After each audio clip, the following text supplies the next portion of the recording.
Hi, ladies and gentlemen. Welcome to a special edition of Cleo's Corner in Minecraft land. This is sort of a unique experience. We've been playing around with using Minecraft to create projects and dioramas and models in sort of a digital world, and using a tool that you all, seem to like pretty well. So, um, the point of this video is to give you some guidelines and make sure that you understand sort of what my objectives and expectations are of you in regards to the Caravel project. So we've been studying Europeans and their discovery of America and sort of what that looked like and how they were able to cross these vast oceans. And the objectives that I have for you, or the reason I want you to do this, or what I want you to learn out of this, is to understand how Europeans were able to cross the Atlantic Ocean, and understand that it took technological innovations, and I want you to be able to research what those innovations were and demonstrate your understanding of those by creating a model of a caravel, a specific type of ship that was used oftentimes with exploration, and then be able to include all of the different innovations in your model of a caravel, and then be able to talk about those with me and tell me why they were important, and show me on your model where those innovations would be found. So what I did is I created a boat myself. I want to model this for you and kind of give you an idea of what this looks like. And so we need our boat. Let's see, where's our boat? Here we go. There it is. Isn't she a beauty? That's my take of a caravel. And I could tell you a little bit about my boat here and show you all the different innovations that the Caravel had. I was careful to include all of the innovations that I would be looking for in a successful project that you give me in this boat right here. But I'm not going to tell you what those innovations are. That's your job to research and discover and incorporate into into your project. However, what I do want to do is, like I said, I want to model what what my expectation of your presentation of this would look like. So, what I'm going to do is I'm just going to talk about boats really generally, and give you something to look at, listen to, and kind of get an idea of what I'm looking for. So it won't be very long. I just want to take you on a quick tour of my boat, show it off, and you can get an idea of what it is that you should be doing or saying. So your boat doesn't have to look like this.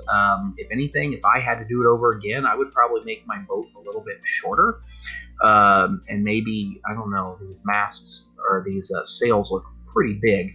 I would say it took me about 6 hours to build this from scratch, and that's me doing it. You can probably do it a whole lot faster. But obviously, if you're doing this project, you're having to do it at home because you won't be able to do it at school on our computers. So you have some time to work on it. But what you might say is, this is my boat, and I'm going to tell you a little bit about the different technological innovations, and boats don't. They don't use the same terminology that we do. So front, back, left, right, they don't use those words on ships. They use bow to describe the front half of the boat, and they use stern to describe the back half of the boat. And then if you're looking in the same direction as the boat, the left side of the boat is the port side, and the right side of the boat is the starboard side. You also have where you steer the ship from in the back of the boat, called the rudder. And if you drop down below, you can see the keel of the boat. And everything from the water line down to the lowest part, there's a special word for that. It's called the draft. And the draft depends on what kind of ship it is. You might have a boat with a shallow draft, or not much water, not much of the boat sticking in the water, or you might have one with a deep draft, and that just changes the way that the boat rides in the water, and it changes how close to shore you can get, right? But that's what the underside of my boat looks like. And then you've got these two big areas here on the bow and the stern that we call the castles, or the aft castle and the forecastle up here. Now this boat doesn't have too much of a forecastle. It has a foredeck, but if you were looking at a different kind of boat called a carrack, they would have a very large forecastle in the front, and they would have a very large forecastle in the back, and the boat would have this very unique kind of U-shaped look to it. It's very odd if you look up what a carrack looks like. And then these are your masts, and different masts have different configurations. If you have a boat that has all of the masts sort of like in a single line, that's called something. If one is taller than the other, then that's called something. But there's a lot of different words for boats, depending on their different characteristics. I do have a couple cannon on here. That was sort of an not really historically accurate edition. The boats of this era generally might have some small deck-mounted guns, but not full-on cannon. Not yet, anyway. The Caravels were pretty small, and they were used for exploration primarily, so they were sort of defensive. But now we're going to go down into the very bottom of the boat, and I'll give you a little tour of the different other parts of the boat. So when we're down here, we're down into what's called the bilge of the boat. And sometimes a bilge could be large enough to hold live animals, so you had fresh meat and whatnot. But for the most part, it was really just an area for you to stack rocks, what were they called, ballast, to make the boat more stable. You can also see the keel and the ribs of the boat. And that's what are sort of like the bones of a boat. It's what the hull, the Hull hull of the boat, the skin of the boat is tacked onto. I also included down here a brig. I doubt that there would be a brig in the bilge of a boat, just because it's not really large enough, but I didn't have anywhere else to put it, and I thought it would be fun.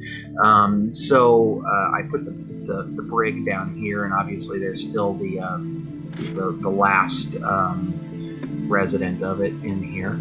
But that's the bilge, and then you go up into the first deck, where you would have all of your cargo. And so here's some gold and wood and some wool and new food items. These are melons. All these things that were new in the new world that the old world had never seen before. Not gold, obviously they had gold and wood, but different kinds of wood and different kinds of food were oftentimes brought back by these explorers on these Caravel ships. You get up to the crew deck, you've got some area here for a galley where they would eat their meals, some seating for them, but most of the crew would sleep in hammocks in just one big area on boats. And so we don't have hammocks on Minecraft, but I've got some beds here. And then in the forecastle here, this would be the forecastle area, I've got more storage area. It doesn't have to be. It could be area for the crew, more crew space. But anyway. So then finally you go up into the main deck, or the top deck. There we go. And again, you've got your bow up here in the front.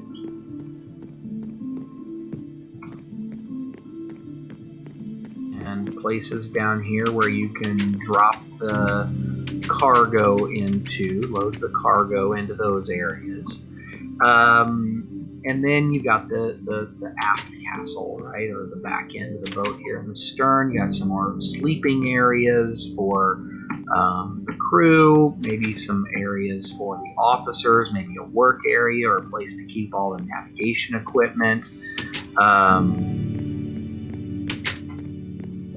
And then finally, you, not necessarily up here, I just put it up here, but you got the captain's quarters with all of his books and nice comfy bed to sleep in. Bigger bed because, hey, it's good to be the captain. And generally, captains would have their own eating areas and working areas in their quarters. Obviously, the last guy who didn't swab the deck well enough.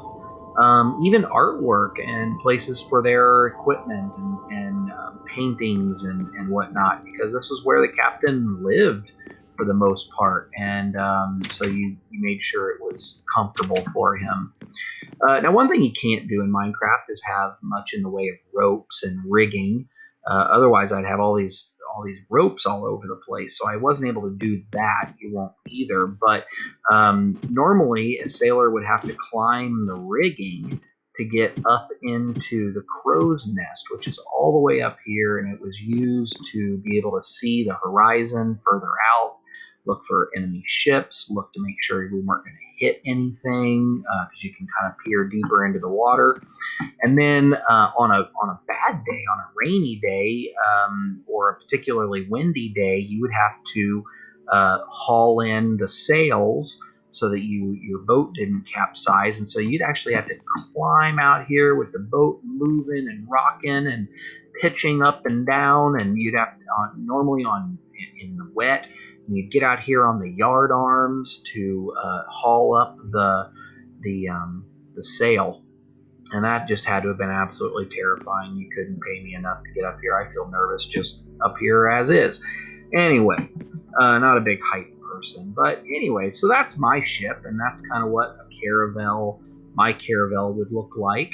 And it's, like I said, based on some research and based on and all the it's authentic and accurate. Maybe a little bit too long, but otherwise, this is kind of what I'm looking for. I'm looking for a really nice ship that you put some effort into, that has all the parts of the ship that kind of made a caravel unique, and that includes all the things, all the technological innovations that would have come in the era of exploration, and for you to be able to talk about it and feel like you know what it is that you're talking about. So anyhow, hope you've enjoyed this. Hope it was informative and you can go and get started on your own build. And I look forward to seeing it. I hope you have a great time, and I'll see you in class. Thanks for watching this special edition of Cleo's Corner.